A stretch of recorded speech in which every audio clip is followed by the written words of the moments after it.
So I've got a confession to make. I have never, ever used a Tivo. Just never had any reason to do it, right? Back when I had cable, I had DVRs and everything.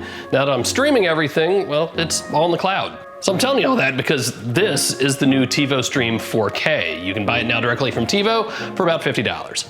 I just don't really have any context for Tivo is all.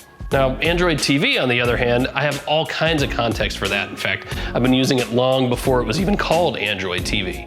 And this new Tivo thing, it is Android TV. But what does that mean really? And is there any reason why you should buy the new Tivo Stream 4K over, say, Roku or Apple TV or Amazon Fire TV or even another Android TV box? All right, let's go do this.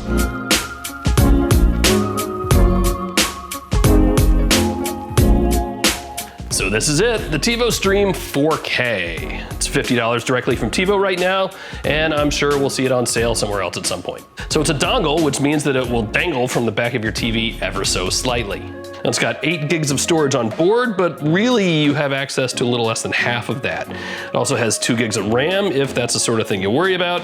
It's got dual band Wi-Fi 5, that's 802.11 AC if you care about such things. And it's powered by a micro USB cable, even though there's also USB-C for external storage or Ethernet. What a world, right? And you heard that correctly. It's got micro USB for power, USB-C for everything else.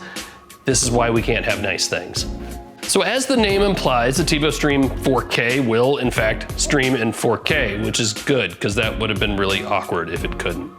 It'll also do Dolby Vision for HDR and Dolby Atmos for audio if you happen to have a setup that does Dolby Atmos, and chances are you don't. And that's it for the hardware mostly, except for the remote control, which we will get to in a minute. So like I said, the Tivo Stream 4K is built on Android TV. It's got an Android TV home screen. We'll take a bigger look at that in a minute, but just know that the software is mostly Google. Okay, so what makes this thing a Tivo? I mean, it doesn't have hard drives for recording, which is really what I tend to think about when I think about Tivo. Really, what we have here is Android TV, and I kind of can't stress that enough. From the initial setup, very much Android TV. That said, this is the first Android TV box I've seen that really forces me to install that much bloatware. Now, don't worry about it. You can get rid of those apps later. You can uninstall them if you don't want to use them, but come on. Otherwise, guess what? It's Android TV, and that means the same Android TV home screen and settings that you're used to. It means Google Play for more apps. It means that Chromecast is built in. And it means that the user interface is a little more complicated than what you're gonna find on Amazon Fire TV or on Roku or especially Apple TV, which is super simple. And for what it's worth, the Tivo Stream 4K is running Android 9, which is normal for Android TV, and mine updated to the March security patch when I first installed everything. But again, none of that is really Tivo, right? And neither is the fact that this thing really wants you to use it with Sling TV for all your live TV needs. That doesn't quite force you to. You can still use it with YouTube TV or, I don't know, Hulu with live TV or whatever else you want. So long as it has an app on Android TV, you can use it here. And you can still use an over-the-air antenna if you want. That's still baked into Android TV too. So no, the Tivo part really comes in with the Tivo Stream app, and that's actually what you see over my shoulder here. And, well, that's kind of it. So it's an app that aggregates content from all kinds of different sources. Now, not everything ties into this, but most of the big ones do, right? Netflix, Amazon Prime Video, Hulu, you get the idea. So if you caught it real quick during the setup process, it's gonna ask you about other streaming services that you use, but then it's gonna ask you about what kind of shows you like and say, all right, pick this one or this one, that one or that one. And it's gonna take that information and start recommending shows to you in the Tivo Stream app. And that's fine. I mean, that's not that unusual, right? Apple does it, Android TV does it, Roku does it. Where I think the Tivo Stream 4K is doing a really good job though is it says, okay, here's this show, now here's where you can go watch it, whether it's on Hulu or Amazon or Netflix or wherever. It shows you all the options, which is really, really cool. And look, okay, there's really nothing magical about that. I mean, the algorithm maybe, but I don't think so.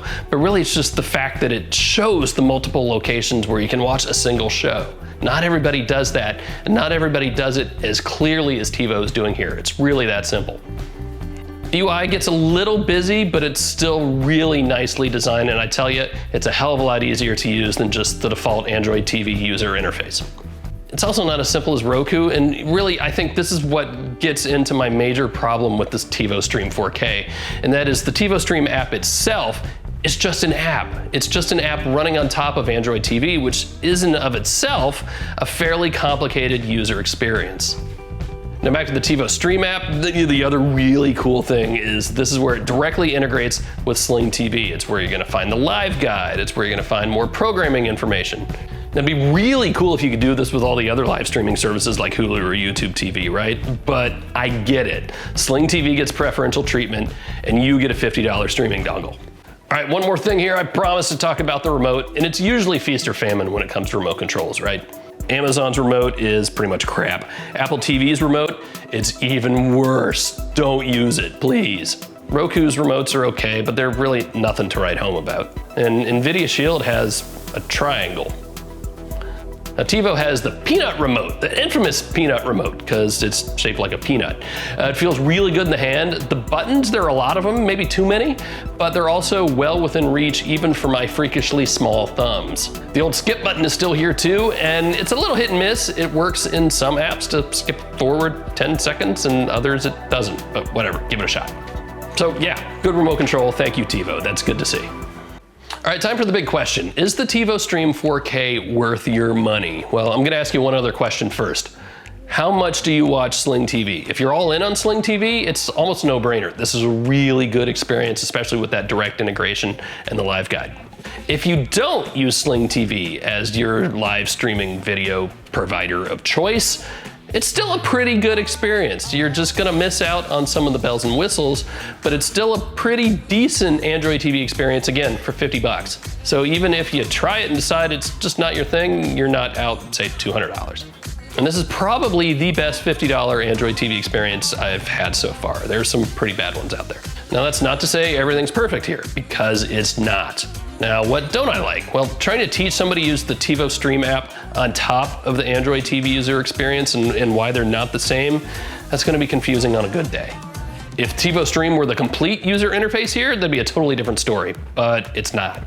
I've also had a few hiccups with the Dolby Atmos audio. Specifically, it wasn't working for me in the Amazon Prime Video app, so you might have to dive into the settings a little bit and see if you can figure things out.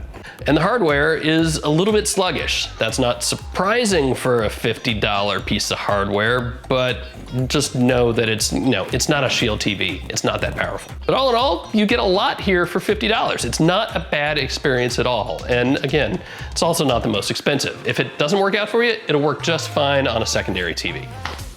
So that's it for the Tivo Stream 4K. If you got any other questions, hit me up in the comments down below. Go find me on the socials. You know where I am, Modern Dad, all that stuff, right? That's it. See you next time.